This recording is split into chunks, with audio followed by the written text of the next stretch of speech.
మార్పు మార్పు అని చెప్పి మన గుంపు మేస్త్రి తెలంగాణ తల్లి రూపురేఖలనే మార్చేస్తున్నాడు. ఎందుకు గుంపు మేస్త్రి? తెలంగాణ తల్లి అంటే తెలంగాణకు అస్తిత్వము. తెలంగాణ తల్లి అంటే మనకు అమ్మ లాంటిది.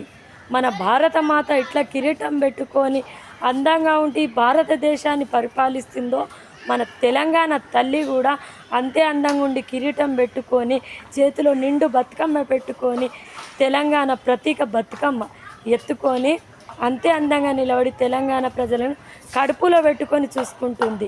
కానీ ఆ తెలంగాణ తల్లి చేతుల నుంచి వెళ్ళి ఈరోజు నువ్వు బతుకమ్మ తీసేసి, కాళ్ళకున్న కడియాలు తీసేసి, నెత్తికున్న కిరీటం తీసేసి ఈరోజు నువ్వు తెలంగాణ తల్లిని అలా నిలబెట్టి చెయ్యి చూపించినట్టు హస్తం గుర్తుపెట్టి ఓటు బ్యాంకింగ్ లాగా వాడుకుంటున్నావంటే నీకు దండేసి దండం పెట్టాలి గుంపు మేస్త్రి. ఈ మార్పు మంచిది కాదు.